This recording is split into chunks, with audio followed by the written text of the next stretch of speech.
I'll be excited to see what the state averages are when that official data comes out. I know that's something that we'll look at, especially with all the scores, and that's the high school scores that come out. You know, it's nice to see that our ACT average is up, and it's very nice to see that our COSA skills assessment is up from 57% to 39%. And again, it'll be nice to look at our average with that, which turns into what we're talking about with our focus on 2014. When do we expect the state was? September. September, okay. Mm-hmm. The nice part about the high school is, though, they get immediate results back because it's online. The 3rd through 8th grade did paper pencil. The nice thing about the MAP scores is we get instant data back because it's online. And I'm sure that eventually, as the technology increases and as we change assessments, I would not be surprised if we don't see that happening at the elementary school. And that's nice to see the results right away, because then you have the summer to plan for what we need to work on, either in the classroom or with the child themselves. If that makes sense. Yes, Mr. Spalding, can you hear in the back? Okay. Not very They're loud. on. Okay. And kind of add one more thing, that's one thing we're gonna do. You can print these scores out for individual teachers and everybody, so that's what we're gonna do in some of our summer work sessions at our PD. We're gonna look at those different strands and those areas. A lot of them are broken down into 4 or 5 different areas, and see where we scored the most poorly in, where do we need to focus our efforts, and attack those areas first, as well as continue to build on some of the strengths. So the feedback in the data we get is been invaluable in where do we need to go from here. Right. And what'll be nice is we continue to lead standards-based instruction. So, regardless of what the state puts in front of us, we're going to have standards, and we're going to lead that instruction because we want all students to graduate college or career ready. I'm trying to lean up next to the microphone. I hope that helps. The next item on my superintendent's report is communication, which I think is a focus area. A couple of things to update everyone on is, obviously, we would like to welcome our West Marion principal for July 1, Ms. Paula Walston, who will be coming to us from LES. She's taught at Lebanon Elementary School for many years, and also this year she served as the reading coach at LES. And I think several of you saw her present the data that she did with the reading work. So we're excited to welcome her to our leadership team. Also, our board member vacancy update. We received information from John Thompson from KDE this week, and he told us to go ahead to plan to advertise that next week. So that'll be in the newspaper next week. It'll run for 2 consecutive weeks. And so you basically do as KDE asked you to do. So we'll have that in the newspaper based on when Mr. Thompson tells us to put that in, but that was the plan. Also like to invite Tim Lyons up to do his report with respect to communication about drug testing. One of the things Marion County Public Schools supports is drug testing at Marion County High School. It's random drug testing for any student who is involved in an extracurricular activity. Okay, so I kind of took over this in January. It was being run by Mr. Hall up to that point. So most of the information I have is from the second half of the semester, but I do actually do all of the preparation for the drug tests before anyways. I've been all year. So what we got here, we did 9 tests basically. We tested 50 students each time. And you can see as far as positive results, we didn't really have any positives the whole first semester. And then starting in February, we had 2. Actually, we had 2 positives, but one of those was a prescription medicine, so it really doesn't count, but I went ahead and put it in there. Then we had 3 in March, 3 in April, and then none in May. So total of 8 that were tested positive out of the 450 that we tested. There were 2 that refused to test, which basically we count them as positive. They have the same sanctions on them. So about 10 out of total, and then which is about a percentage of 2% of the student population tested there. And that's about the size of it. Jim, let me ask you a question about the students. What is their attitude toward having been tested? It goes pretty smooth. We spoke the other day about a little bit. It takes me about an hour to put everything together, and then it takes about an hour to test. And they run through pretty quick. I mean, you always have a few that are a little slower to, produce a specimen, as you could say. But it runs pretty quickly. We can knock it out in about 45 minutes to an hour usually. But, and I believe when this program started, I guess 1 or 2 years now, it was really designed to discourage kids from getting involved in drugs because they would lose those privileges I believe we're talking about. Yes, they wouldn't be able to drive, or they wouldn't be able to participate in extracurricular activities. So it's kind of a positive thing to try to a peer pressure thing, to reverse peer pressure, I guess, to try to keep them clean. And I mean, since the district's not really paying for it or anything, it's not a huge burden on us as far as time or effort, and certainly not financially. So, and the kids don't seem to object to it. They just And I believe the money's been provided by the Heartland Coalition. I would say. Yes. Thank you, Mr. Evans. What we talked about when we had our committee meeting when we first started this is it was an opportunity, what other districts told us, for students to say, I can't participate, I may get drug tested. And so it gave them a way to say no in a positive kind of way. And that, that's, if I remember correctly, I think you were on the committee, Mr. Cecil. Yes, it was. And since I've been doing it, it runs pretty smoothly. We don't seem to have any problems with it. The kids take it in stride, and the staff members do, and it just runs through pretty smooth. No issues. I appreciate your efforts. Thank you. It's like I said, it's not a huge setup issue for me. It takes about an hour to run the reports and get everything sorted. It takes more time to sort everything out so we can be more efficient in pulling them out of class. But once you pull them out of class, they probably are only out of class for 10, 15, 20 minutes. Could you just speak to the point of who's aware of when the day that comes around to do the drug testing? I mean, I'm the only one that knows the date. The company contacts me with the date. I put everything together, and then I just show up at the high school. That's to prevent anybody from being absent that day, or if they think they might be tested. Since it's random, it's completely random. They give us a random number. We have a list that is randomized each month. So it's not like a kid has a number that carries them all through the year. It just randomizes each month. And well, I guess what I'm getting at, a good point, but in other words, principal, no other staff even know about it. no, I keep it confidential. I'll usually run the reports and everything actually after hours, so no one even sees me run off the reports or anything. I try to keep security pretty tight on it so that I can just show up and it can be a true random test. And like I said, the kids, when you call them out of class, they know what it's for. They line right up, follow the directions, and do everything like they're told to. It's pretty positive. It's not been negative. Thank you. Under communication as well, we talked last time about our summer school program, especially the numbers that we have. And I've asked Ms. Evans to present to us on actually 2 different programs that actually supports our summer school programs, because as you all know, we only have 8 weeks this summer because of our extended winter break because of the snow days. So, but one of the things we want to do is always look for ways to ensure that learning continues. Ms. Evan is our director of 21st Century, and she also has lots of good news to share with us about summer feeding. So I'll let her decide which program she wants to talk about first. Take the first one on the agenda, which is summer feeding. And you have in the packet that you have on the in front of you, under the bottom of that, is information regarding the reports I will be making tonight.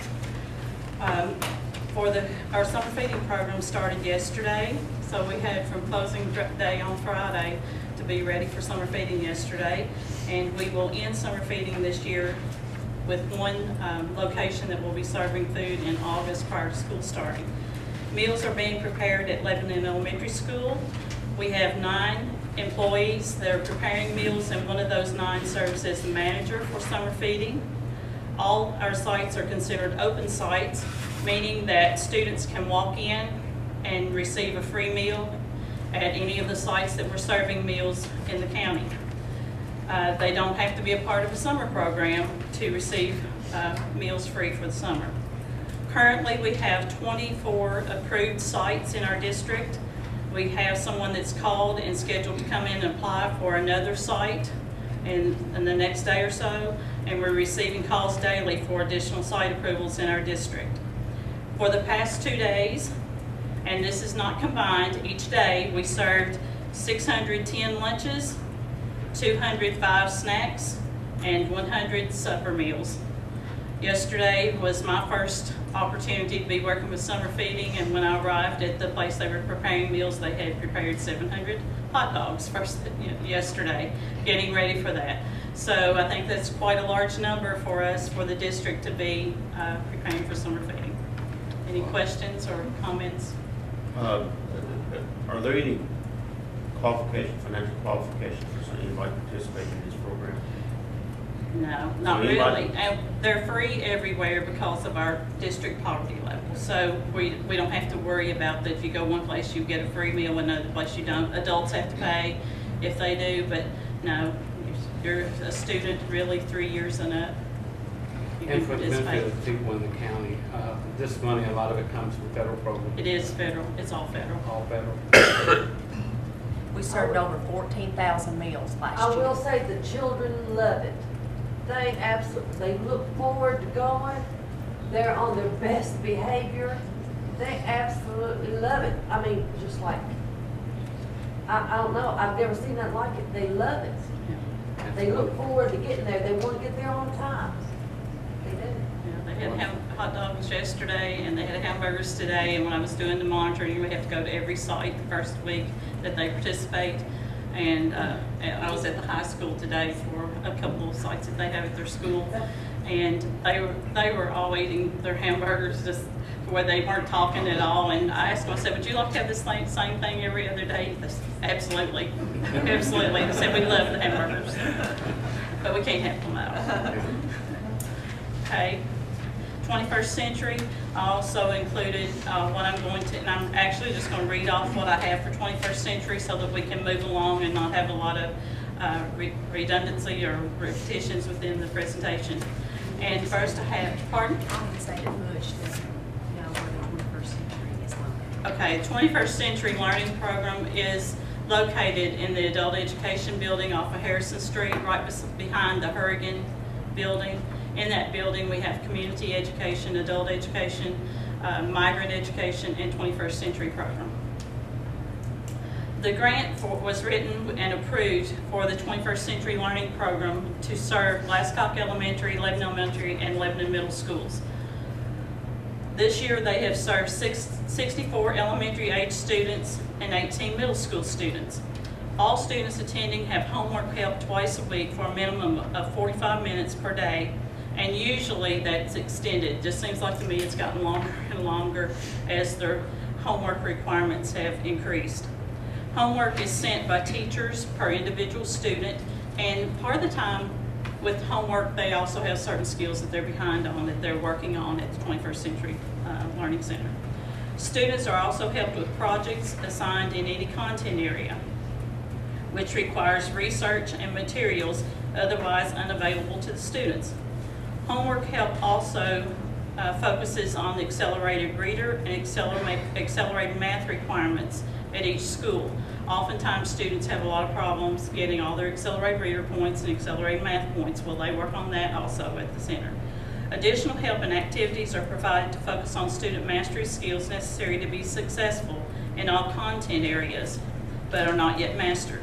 Students are involved in regular visits to the public library, where library staff plans and provides reading-centered activities just for the 21st Century Learning Center students. Students learn self-help skills by visiting and working with the extension office staff who involve the students in cooking and good nutrition. Students are also invited to participate in summer school that is designed to focus on reading, math, science, social studies, technology, and college career readiness. When funds have been available, students have visited local universities, technical colleges, and businesses in search of a future that will fit each student's individual interest. A requirement of the program is collaboration with teachers and community partners. KDE has been very complimentary of the Marion County 21st Century Learning Center program over the years. 21st Century Learning Center Director spends the majority of the day at 3 schools who are part of this grant, collaborating with teachers, observing, and assisting students in their daily routines. The 21st Century Learning Center has provided a place for students to go 4 hours per week after school to receive a snack, encouragement, and professional help in an effort to help these students be academically and socially successful. They have the opportunity to extend their day with trained, caring adults who support the family by supporting their children. This program is in addition to the Extended School Services program provided at schools. We are looking at, and as you may recall, we did not receive the 21st Century Learning Center grant for the upcoming year. But we have received, and that's in my statement here, offer of additional funds for the summer. And the question is being asked, where are these students going to go and how will they receive the additional help and support they need without the 21st Century program? We're very concerned about the students and the extra help that they've been having. The board carried the expenses of the program for 1 year a few years ago, and the grant was received then and has been in place for the past 5 years. So the board supported for a year and then the grant was renewed. We have received a modification increase, is exactly what's on the memorandum of agreement in funding from the Kentucky Department of Education in the amount of $22,000 that must be spent by September 30th of this school year. The modification is on the consent agenda tonight. I've estimated that salaries for October through June of 2015 for the director and for 1 certified staff that works 2 hours, 4 days a week at the center and covers if the director is not there, because we need a certified person to do that, would cost approximately $40,000 for the director and a certified helper. Additional costs include copier costs, phone, travel, pest control, and few supplies, which this year, because of the smaller amount of funding for the year, she had planned for that and has really cut down on expenses through the year. So most of the money we've had for this year, which was cut every year over the past 5, has gone to salary. The Kentucky Department of Education says that the federal government plans to release another 21st Century Learning Grant opportunity in October. If Marion County were to apply and receive a new 21st Century continuation grant, the funding would be available, and they told me in December or January, which would reduce the amount the local board would have to support the 21st Century to around $15,000. So in this presentation, I've tried to tell you quickly what's done at the 21st Century, what the pattern has been with funding, and what I've been told through the State Department of Education.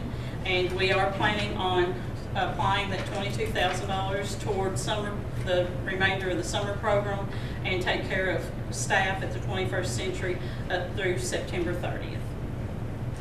And everything has to be zeroed out.